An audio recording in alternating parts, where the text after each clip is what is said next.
Amazing. Thank you guys so much. Enjoy the webinar.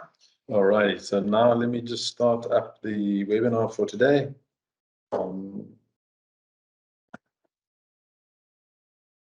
Okay, so I've asked Veronica to join me because we've been having quite a few discussions on this research paper that was published, first of all, by the University of Stellenbosch, and then we discovered the next one, which was the University of UCT, and all the challenges. Now, Veronica has all the details and can give us some background as to what the paper was saying. So I'll share with you a little bit in terms of then after Veronica describes the paper, I'll actually talk about the data management challenges that I've recognized in reading some of the feedback. And an example there is in our discredited race science research, they actually talk about race being a classification or a element of the taxonomy of genetics. And then people are saying that's flawed. So there's an interesting discussion there about the taxonomy and the classification and categorization within these certain studies. So that's how we will handle this. So let's take one step at a time. Veronica will give you some of the background, because I must admit, when it comes to genetics and socioeconomics things, then I go a bit quiet, but and so Veronica will handle that. So what I did want to do here, and you probably won't find these definitions in your formal definition environment. I've used them almost to, I found them on Wikipedia and stuff like that, and I've used them to contribute to this discussion. Okay, so I would love your feedback there in terms of how you find these definitions. So here's my definition on data privacy and data ethics. So data privacy, it's a relationship between the collection and dissemination of data, technology, and the public expectation of privacy and the legal and political issues surrounding them. So I'm sure you're now already picking up why I've chosen that definition specifically for all this research and the political issues around it. And I think we need to be sensitive. Caroline, I don't know how you feel, but we need to be sensitive of these political issues. And there was a lovely comment made by one person, is we've got to get away in terms of some of our scientific research, and we've got to analyze the impact and the harm that these certain research papers can produce. I'm sure that they start out for good reason, but sometimes the impact is a bit hectic.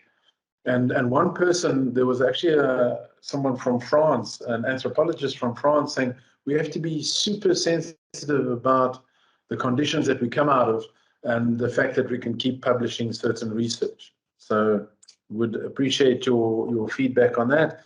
And then data ethics, what I liked about the data ethics one was it's a branch of ethics that evaluates data practices, collecting, generating, analyzing, and disseminating data, both structured and unstructured. Research is one of those things that have the potential to adversely impact people and society. Now, notice how close these are, and I don't think we've ever, Caroline, correct me if I'm wrong, if we've ever drawn this line between data privacy and data ethics. We've spoken around it, but we've never drawn the line. Yes, Caroline, I can see your hands up. Yeah, thanks. Thanks. I'll just switch on my videos so that we're not looking at a talking head. There we are. Hi. Hi. So yeah, I want to just point out about that definition of data privacy. I think it's brilliant. So that relationship between the collection and dissemination of data, and you were talking about and the technologies, and then also the I'm just trying to read the small print there, the public expectation of privacy. I think it's very important to understand that data privacy regulations the world over are a social contract. They are they're exactly that. They are our social expectation of privacy. And I think it's important to always look at privacy legislation in. And the key thing with them is that you can have data ethics and privacy ethics in different cultures that are vastly different, from each other, or vastly different from what we do, from what we expect.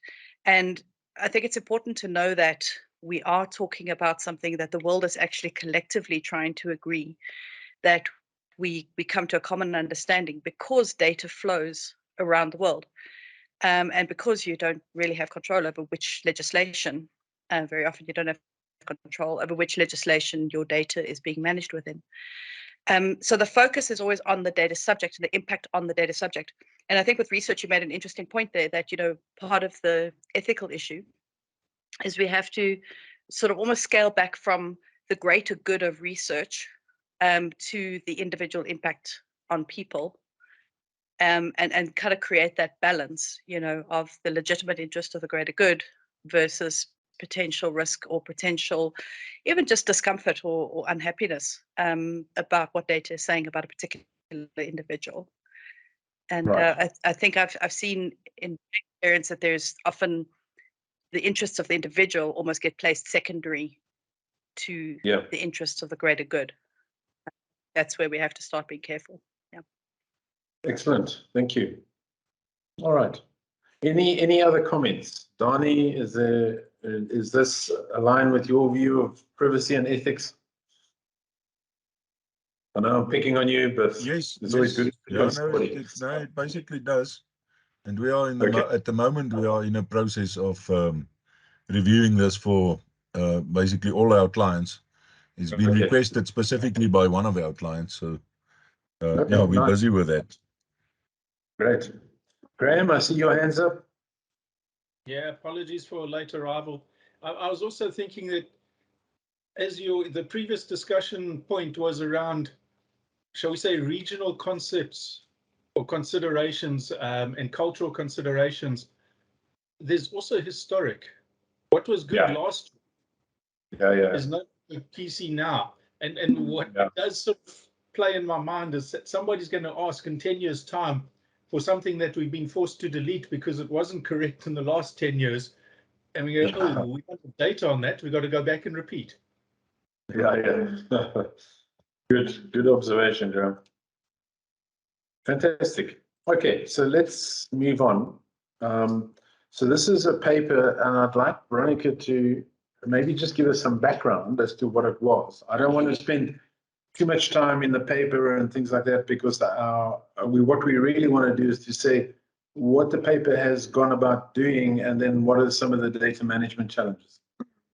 Yes, this paper was published by 5 women who worked in the Department of Sports Science at the University of Stellenbosch. It was published on the 28th of March 2019 in a journal called Aging, Neuropsychology and Cognition. Not sure what sports science has got to do with any of that, but anyway. So they're published, their topic of the paper was age and education-related effects on cognitive functioning in coloured South African women. Right, already we sort of start raising little red flags. Now, a researcher, a prof from UCT called Barbara Boswell, I think she was She's an English assistant professor. Yeah. And she read this. It was already published in the journal. So it was actually peer-reviewed and published in a journal. The editorial staff of the journal read it through as well. Barbara Boswell at UCT read it, and she just said the red flag started flying. Certain terms, like, I mean, I couldn't get the whole paper. It's been redacted or just removed. Removed. Yeah. Yes, it's got another educational term. And you can apparently get it if you subscribe to the journal, which I didn't really want to do. But every page has got retracted that's right. from it, watermarked through it. Now, when Barbara Boswell read it, she said, just in the introduction, all you can get is the introduction. It's about the effects of these age. They've got age groups and education, but now they surveyed coloured women. Now already we start now. What is coloured? It's an old apartheid type of classification. Yeah. And there they said in the introduction that it is the most homogeneous group in South Africa, which how can it be? They said themselves it is a mixture, 32 to 43% Khoisan, 20 to 36% black, 21 to 28% white, 9 to 11% Asian. This is what they define this, and they refer to these percentages as coming from clans. Now, that was another red flag for Barbara, this use of clans. And so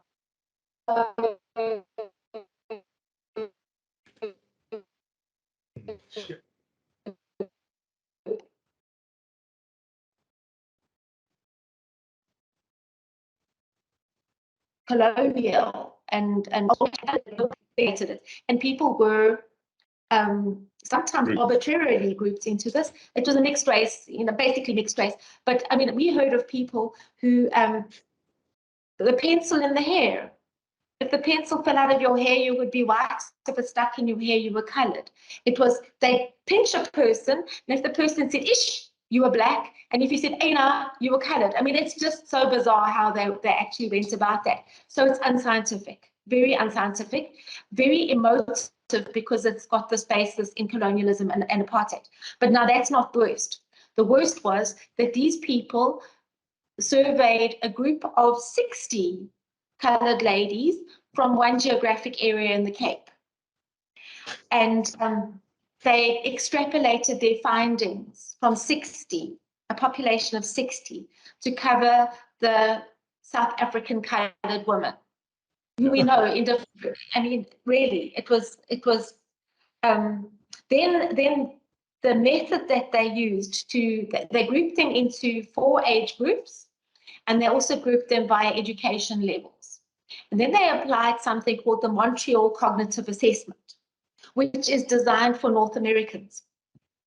And it's been done on another paper. The Barbara referenced another paper where they had tested isiXhosa-speaking people with this Montreal Cognitive Assessment, and they scored the same as 70-year-olds with Alzheimer's. It's just so totally inappropriate for the South African setting. So they used a tool that was inappropriate as well.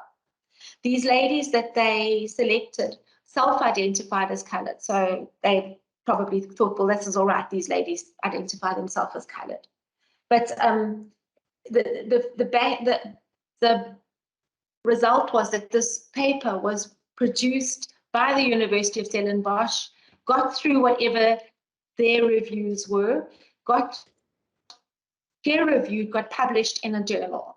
And but it was interesting because there was actually the university, the chancellor, the vice chancellor of the university at the moment said that this paper had set the university back almost by 2 or 3 years in terms of its progression on undoing certain ratios, whatever they were. They're racial stuff. But what seemed to have happened is that they weren't all up to date with their procedures and assessments up front. So that it almost allowed this research to go straight to the journal, and there wasn't an internal process that happened. So there were some challenges there as well. Yeah, and then those ladies, I've heard an interview on 702 soon after this broke, and one of those ladies still stood by her research, stood her guns. All right.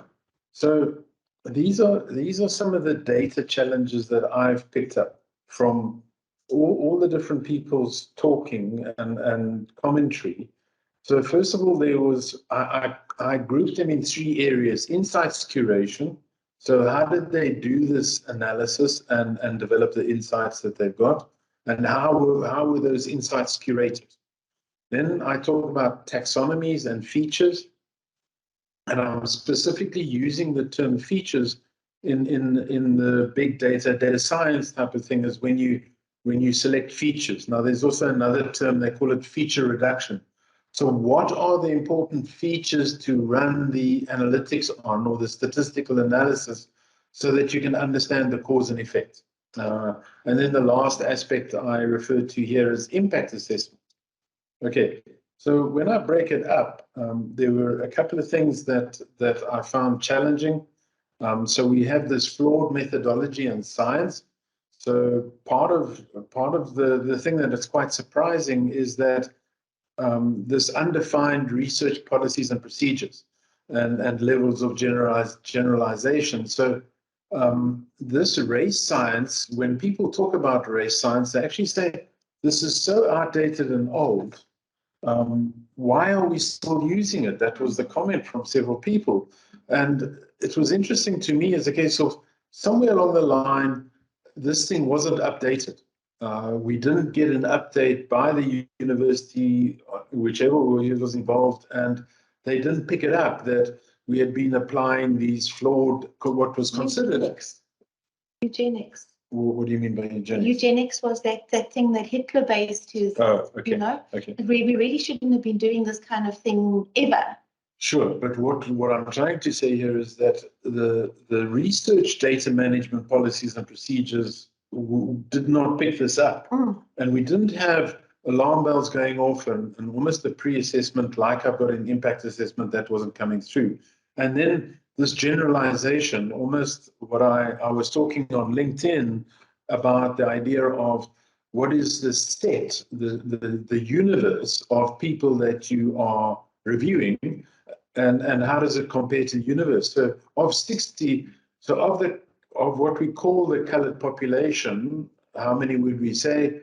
Maybe 4 million, maybe less. I don't know what the percentages are, but we now talk about 60. So we have a subset of the 4 million, and that's a terrible subset to generalize from, or to use as a way of describing this feature that they have discovered, this cognitive, whatever it was. And then the peer review. So what we could really see here is this was submitted to a journal. The journal is responsible for the peer review. And in the next process, in the next set of slides, we'll talk about the challenges that this peer review is facing. But certainly they had inadequate quality review process. And a lot of the comments are saying there's biases existing in this peer review. Now, one of the data management challenges I have when establishing quality review processes is, whilst I can do it really nicely at a single data set level, when I try to aggregate higher up, I've got to be a lot more, how does one say, subjective or correct in choosing a ratio that reflects the quality of the work that we're doing. So let me give you an example there. If I'm working on a specific data set, I can take all the quality dimensions, the 6 ones that I choose of consistency, referential integrity, uniqueness. I can do that at a data set level. When I start rolling up across multiple data sets, these things get a bit harder, and in some cases you may even need to change that ratio. And we did that at one company, and we called it contactability, and we had a definition of what contactability meant, and we actually got the call center people to develop and understand this ratio of contactability. So that it was similar to every single time we phone somebody or we send an email or we do something, we get a response.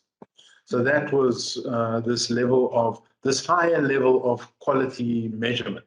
So that's an important issue that we need to work on. Then when I got to taxonomies, I remember doing this in a central bank, where we defined a taxonomy of economic concepts. We defined how those things were measured. And then when papers were published, we actually rated them against this concept, this categorization. And it was a very valuable thing to get harmony across all the different departments that were publishing research. Feature selection, that was the strange feature selection. Lack of privacy and ethical assessment of the proposed research. So we all know your PIA and your EIA should be done before we start doing all the fancy research analytics. There shouldn't be a post thing. There should be a pre-thing that happens that prevents certain studies to happen. Now, I'm certainly aware of the fact that when you apply for a doctorate or certain research topics, that you have to do this proposal and people have to review it. So to me, what was being said was that some of these research papers were being done, but not properly reviewed by the university, and that's what I feel that the vice chancellor was saying. Then the interesting thing is that when the journal was approached for comment, they had this answer: nobody is available to discuss the issue with you. I was blown away by the fact that a journal of academic research, when questioned as to how did you review and release this publication, that's the answer. Now, to me, there's just no accountability. I found that pretty strange. So just maybe pausing for a while and trying to get your feedback. Graham, I'm sure you may have something to say. Any comments? And happy if you can find any other data challenges or data management challenges that have come up. Did you tell them how it was actually retracted? Because Barbara Boswell started a petition. Right. Got something like 10,000 signatures, and the journal then retracted. Yes. Yeah. But the interesting thing was that they were unwilling to discuss how they got it reviewed. So any comments from you guys? Howard, I'm just picking up on the fact that if you're a professional entity, or what's the right word? You're a professional educational area providing the governance, shall we say, or the vetting of all of these publications. To say they have anyone available, you could at least have somebody read from the rule book what should have been done. Yeah. You should have some sort of guideline available, sort of from your, you caught me on my back foot here, but from your standard procedures, policies and procedures documents, there should be a list of 20 things that need to be done and who signs off what and passes on to what. Should at least be able to read that out. And yeah, it's almost It's almost like what Caroline refers to as the data breach. They've almost had and they've got no communication on. They've got insufficient communication on what's just happened. But maybe we're reading too much into it. Yeah, I should make it pessimistic. Yeah, Howard, I was.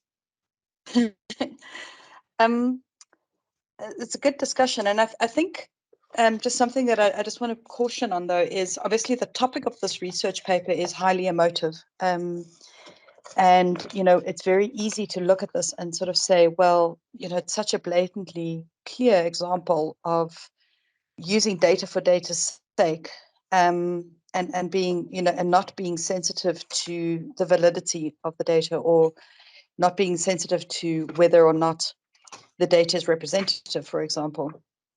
And obviously in research methodologies, there are set methodologies for, making sure that, for example, your sample size, is representative, and making sure that you are not extrapolating too much. But then also, making sure that your data sets are, before you start using it, like you said, before you start using it, have a look at the ethical considerations of what you're doing. Now, it's very easy to point to a paper like this and say, obviously, that's a very clear-cut case. But I think it gets hazier when we start dealing with, within an organization, maybe we have a lot of data, maybe we've got, a platform that captures a lot of information about people just because of the nature of the platform. And it can be very easy. What can we learn from it? And it can become quite easy, to sort of start saying, well, who would be interested in buying that data from us? And that's one of the considerations, is maybe you're not the people doing the research, maybe someone else is doing the research. But it's, just to pull it back to kind of our own behaviors in our own organizations, our attitudes towards our data. I always say to people, data is pretty straightforward. What you need to do is understand that the data doesn't belong to you. And secondly, that the impact on the individual is key.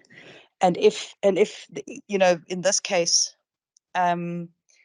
the people, it's not even just individuals, it's an entire group. In fact, it's a whole nation. I'm sure we're all feeling a bit kind of wow about this. It's just understand, the ethics of our social contract, and to understand, where is this really helping us? Are we actually moving forward?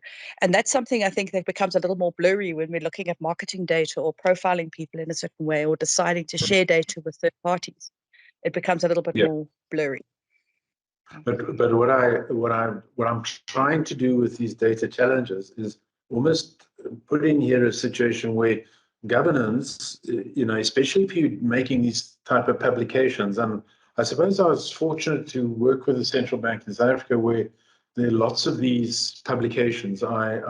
We've just actually had a peer review on one paper that I published with Don, and that was almost 8 months ago, and we finally had the submission accepted, which was great. But it was about establishing the procedures and processes to be able to explain how we got to the data, what the feature selection was, what this categorization was, and then also the ability for someone to answer to the data set and the findings, and then some judgments on it. So there's actually a process called GSBPM, which is the generic statistical business process model. And it goes through in quite detail in terms of the type of things that need to be established to ensure that the surveys and the resultant reviews and statistical time series come out are valid. So we have to institute these processes within our own organization. Yeah, and I think it's good to even just know that those exist, right? That you can pull on something. Yes. Because most of us are not at the level you're at. We're not going to have that insight or background. And I think it's always nice to know when there are models available or when there are methodologies that you can pull on to elevate what you're doing a bit better. Right. Another thing that stood out with this paper was they never said why they did that research. The purpose. The purpose. We sort of said, well, we got you. Let's just look on the positive side. Were they doing the research so that they could be uplifting this particular population? Yeah. But because that clearly they need to be uplifted, and but the whole wording, cognitive ability. But let's not. I tend to agree with Caroline. This can be very emotive, but just what you've raised about purpose, I hope people are seeing. This is what a lot of our data privacy and GDPR and PAPA is all about, is what is the purpose of this data? Please explain that so we can assess it in the context of the purpose, not just the fact that we're doing stuff for whatever reason. All right. Okay, moving on. What I don't know whether you'd like to talk to this, or would you like me to talk to this? Peer review. So this is a paper that was published in 2018 on the global state of peer review, and I've just put in some flow charts there in terms of, from an academia point of view, when you publish research, this is the process that it goes through. So they have an editor, very similar to the ISO. When we develop ISO standards, they've got an editor. Then they ask for people to contribute, authors, and then they ask for people to review, and they go through this process. And then on the side here, there's actually a single blind, meaning that the reviewers are unknown to the author. A double blind, author and reviewers are unknown to each other, which is quite nice. A triple blind is you don't know anybody, reviewer, editor, author. And then you've got open identities, which is developing some ground now that everybody knows everybody, which is quite a nice way of doing it. But these are the type of engagements that they set up on this global review. Now, what I found interesting is this is a standard process that's done for all research across all different categories of study. So it's a common approach. And what I've just pulled some statistics and elements like that of the review And they were basically talking about the fact that diversity, it's predominantly reviewed by the USA.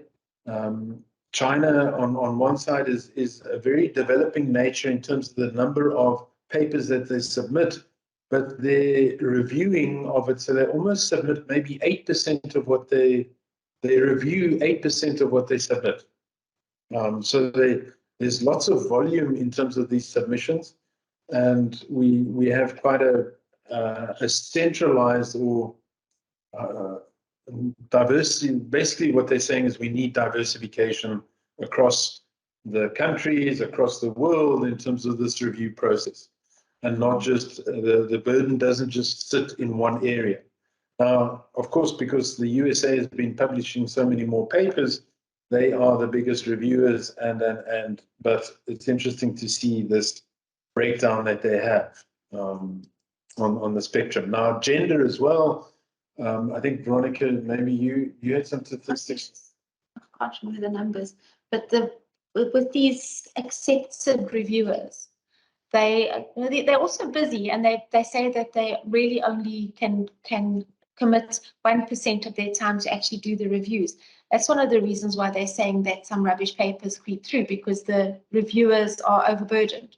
But they said that reviewers are more likely to accept papers from people who think like they do.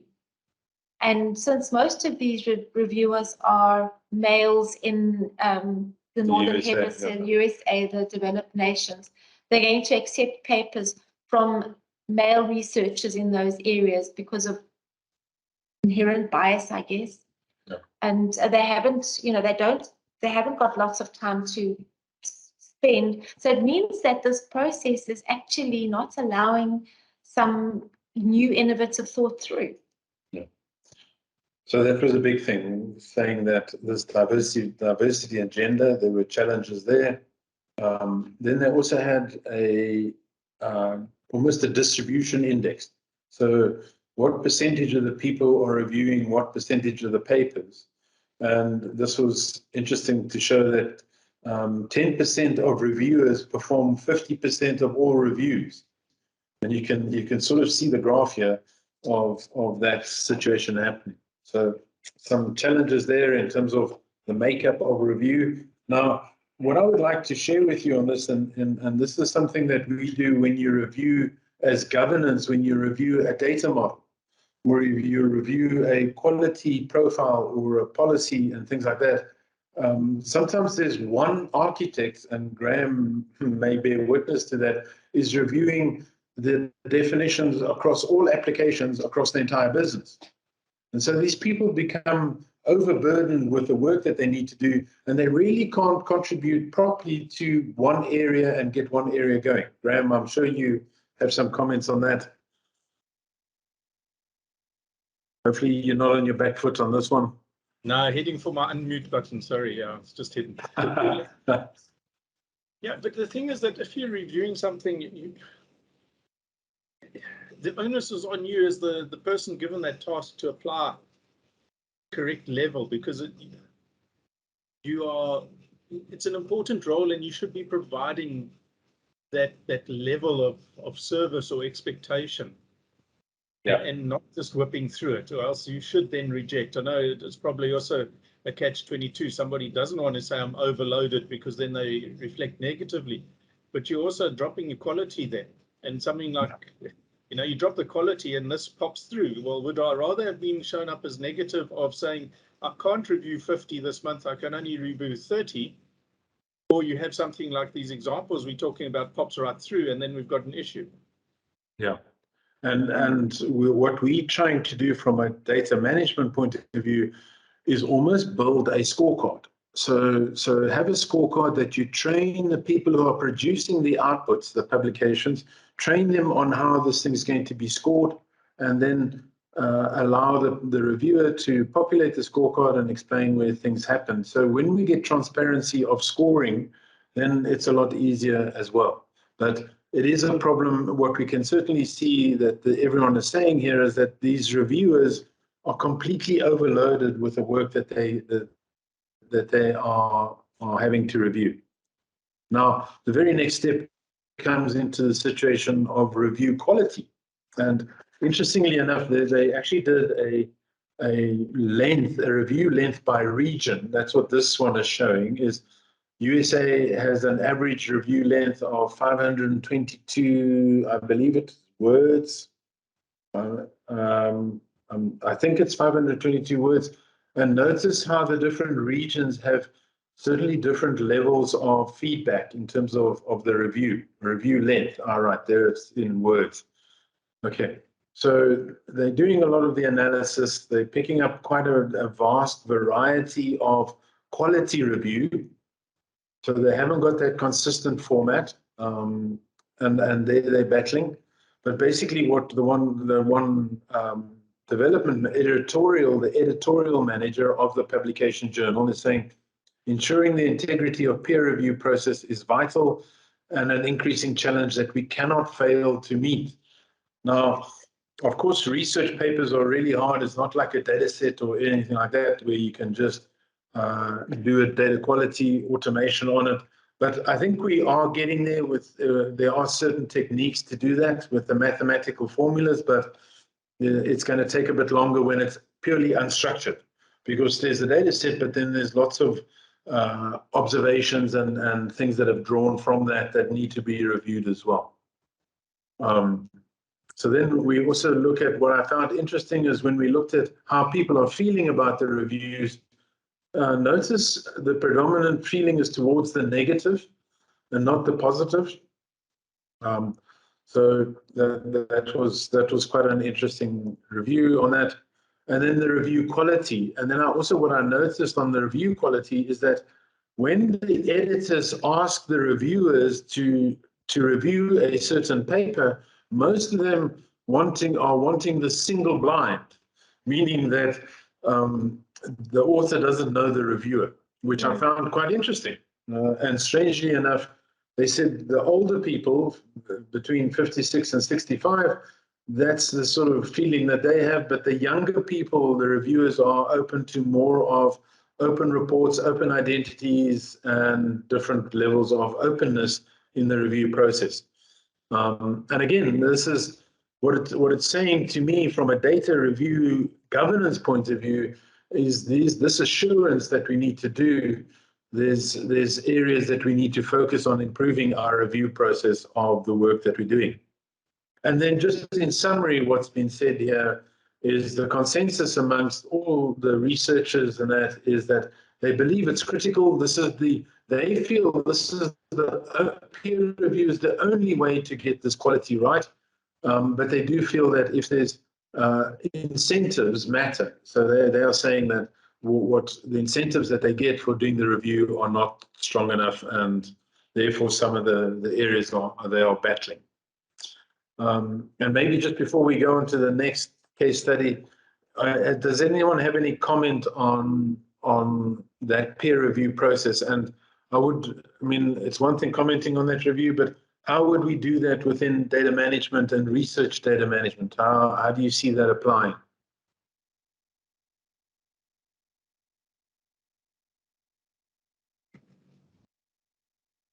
I was interested in that, the researchers wanting the single blind and all of that. I was interested in that. I think with the quality reviews and those kind of reviews that we have in data management, the DM box says that transparency is really important. So that anybody who's being reviewed knows exactly how they're being reviewed, and whatever, it's to take that fear and that personal thing out. So communication is key in this case. And just trying to get away from a subjective review to an objective review. So I do find it a bit funny that the preference is single blind. That is a strange thing. Any comments from anybody anyone else would like to comment? All right. We're running slightly out of time. So Veronica, if you could, this was the next set of reviews. Now, I do want to point out this paper that showed certain problems is not a peer-reviewed paper. But it was, however, in a journal. It was in a journal, but it wasn't peer-reviewed. 100%. Would you like to explain?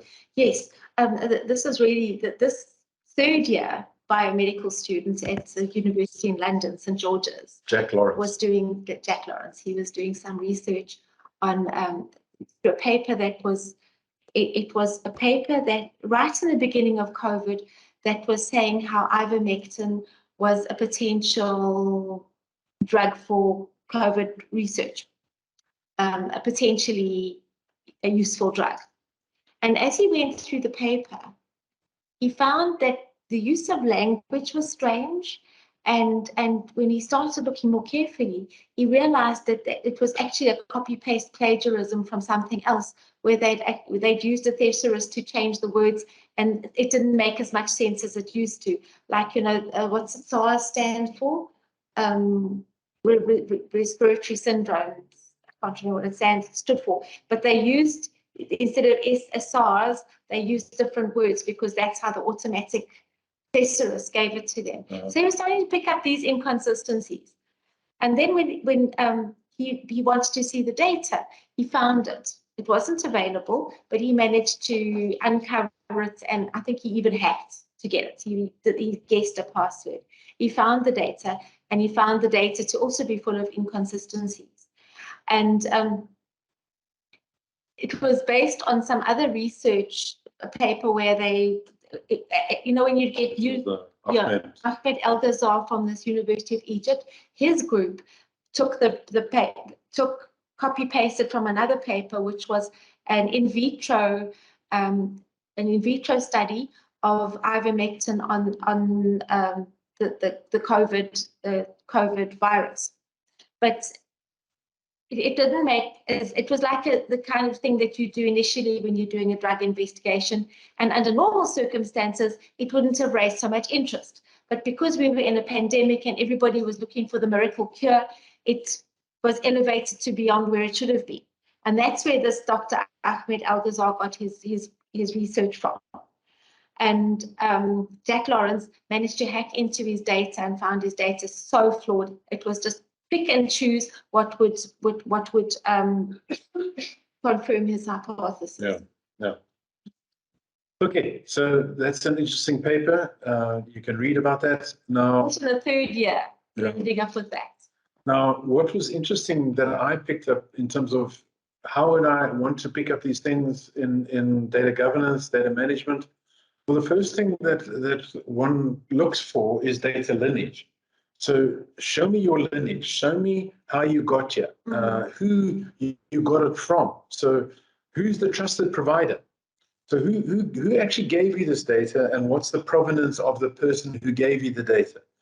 And I always teach my quality people when we do quality training is one has to be very careful of receiving a data set and then thinking that data quality dimensional analysis is going to pick up all of the quality issues, because you don't know the person who has manufactured the data and given you the data set, how they got there.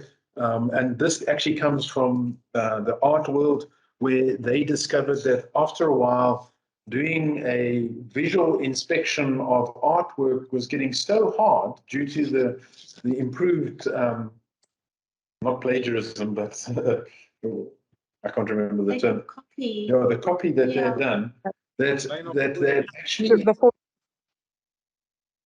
Sorry. Sorry, plagiarism. That's the word you're looking for. Oh, okay, that's right. So it was just about becoming impossible, and then one person suggested that the only real way to detect this would be a chemical analysis of the paint. Now nobody wants to do that with a piece of art. So they then developed this idea of provenance. So they would go back and say, where did you get this piece of art from? Now, they knew that if you got it from someone around the back corner, around the corner, that you already, there was... Yeah, Sotheby's or a flea market. Yes, correct. So they were able to reduce this quite dramatically in terms of understanding the lineage of your research, the lineage of your paper, and that's why I have in brackets there plagiarism. The data quality review, certainly the situation that Jack found whilst going through the numbers, he picked up all sorts of numbers that didn't add up, that didn't balance the accuracy. He found all sorts of issues on that quality review. He redid the calculations and they all were wrong. Yeah. Now, what was interesting to me was it's almost a case of had this research submission, the statistic gone through any form of quality, I'd be surprised that they didn't pick this type of thing up. The other aspect to this was due to the commercial drivers and the pandemic to get this published.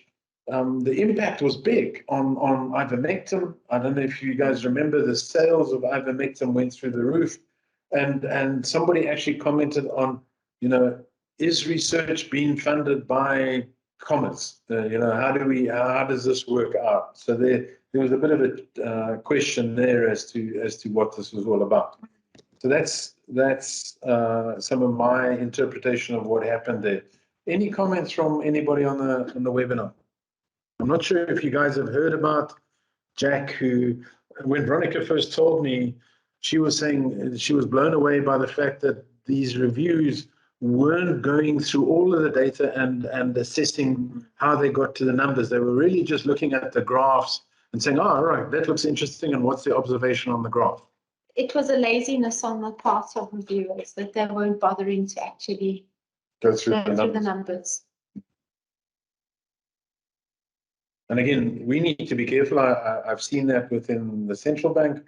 If you don't pay attention to the final published graph, and you have a way of rebuilding that graph, you're going to have some challenges.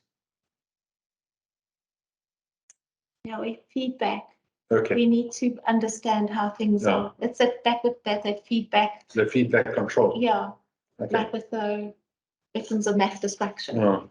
All right. So let me just try to summarize this. What I'm seeing and what I've seen across all these papers is when we talk about insights curation, we need to have this understanding of how do we create the insights.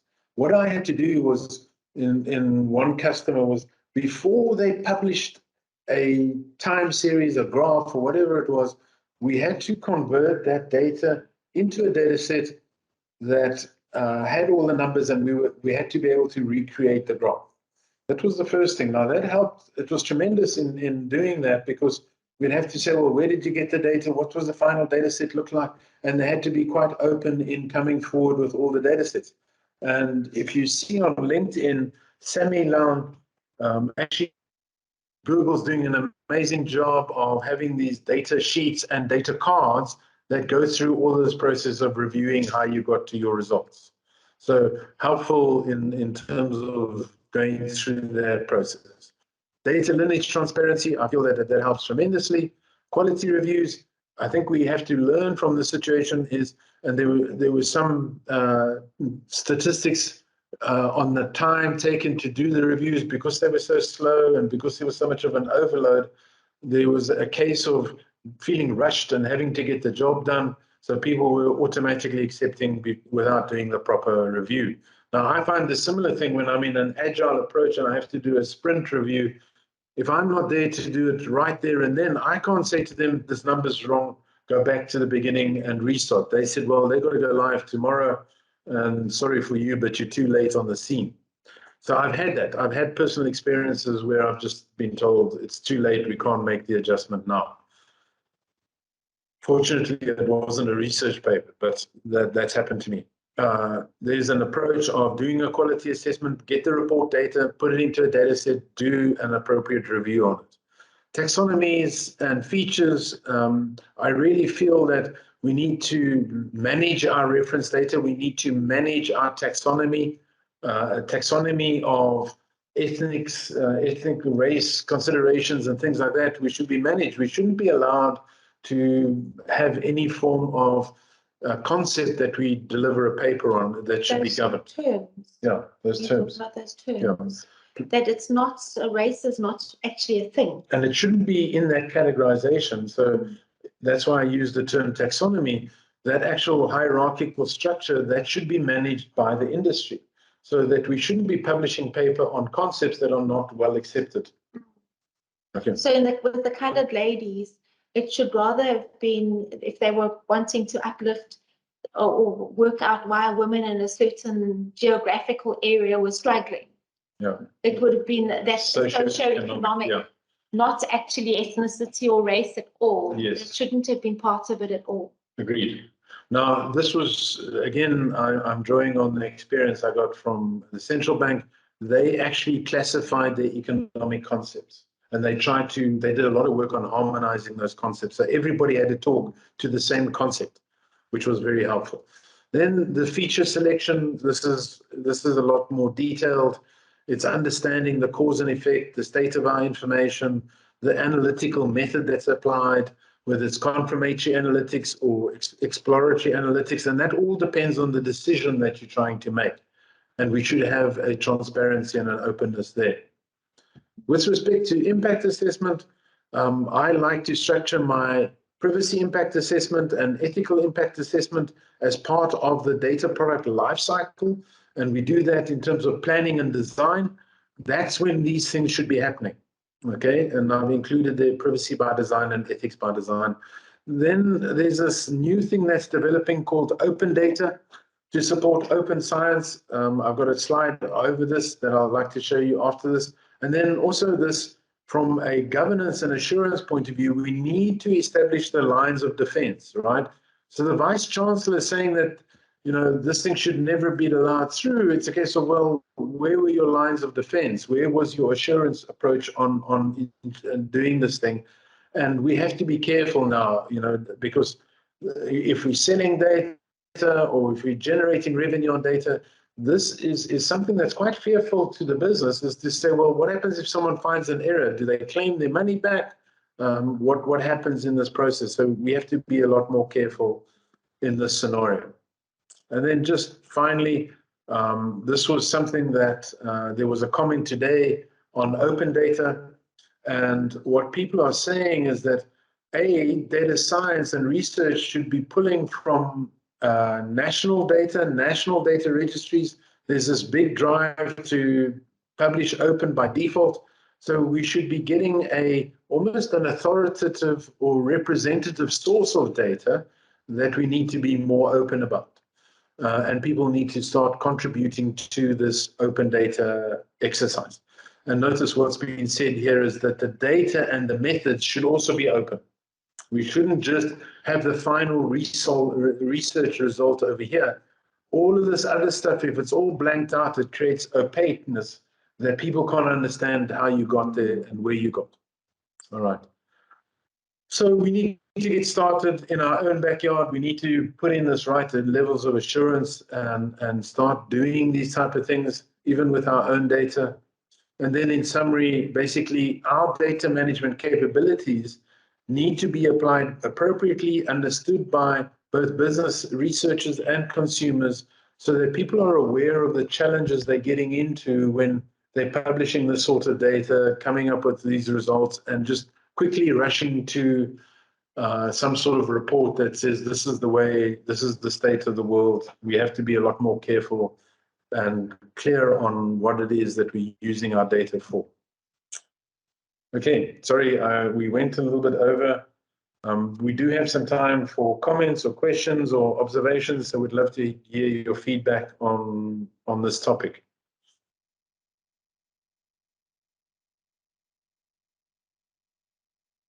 Yeah, Howard, there's been some really good conversation happening in the chat window.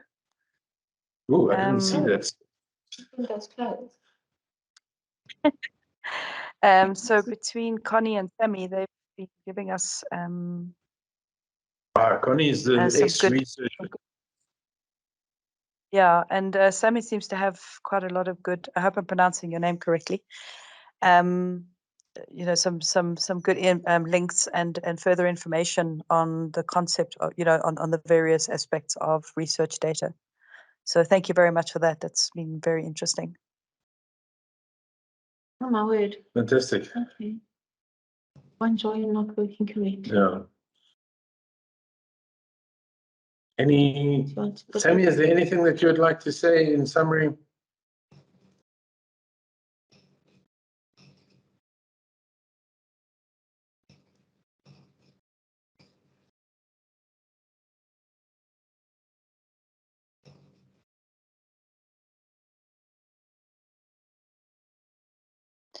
Yeah, Alright. I've just read the example that that Sammy's giving here, that a Finnish hospital district sent invalid data to the National Institute.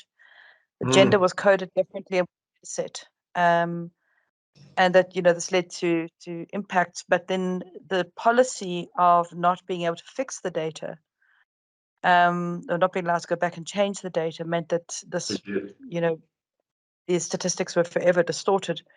And you made the comment there due to one join not working correctly. And I think that's kind of the point for me, is that, we might be using, I almost feel like people's access to managing data and massaging data and working with spreadsheets and working with databases, the number of people that do that versus the number of people with data management.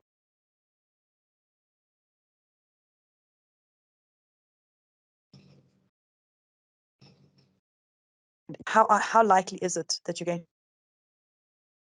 Sorry, I think I dropped off for a second there. Yes. You went quiet. But I think what you're saying is right.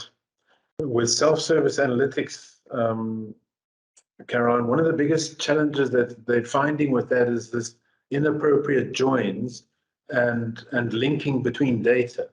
So the people don't always have the right skills to say, oh, shit, I joined this data, but now instead of having 10 records in my fact table, I've got 110 records. And they don't always notice that. And then the problems start to creep in. We get duplicates, we get all sorts of stuff. And because an inappropriate quality review hasn't happened, then these numbers start to go out of sync. Yeah. And even just keeping track of, where the data came from, because it's so unstructured, the data gets pulled and pushed into various platforms, various formats. It becomes quite fluid. And one of the problems I saw was an organization who couldn't replicate their previous annual reports because they couldn't figure out where the spreadsheets were that they used to create the stats. Right. So it's, quite interesting, the whole data management, just having that discipline up front to think about the process of managing the data rather than just focusing on doing the research, getting the paper out, getting the reports done. And that background this methodology is so important. Great. Yeah, well, thank you everyone for putting the links into the chat. I have noted them, and I'm going to go back and read them, and then maybe we could pick that up as another conversation for next time. Just some of the takeaways from, for example, the FAIR methodology. I'm very interested to go and read that up. And then Connie was just providing the Cochrane.org idea, information on how to assess quality of evidence. So I think, this whole quality review is quite so, yeah. But I think it's thanks massive. so much for such an interesting. Great. Recording. Okay. Any comments from anybody else? All right.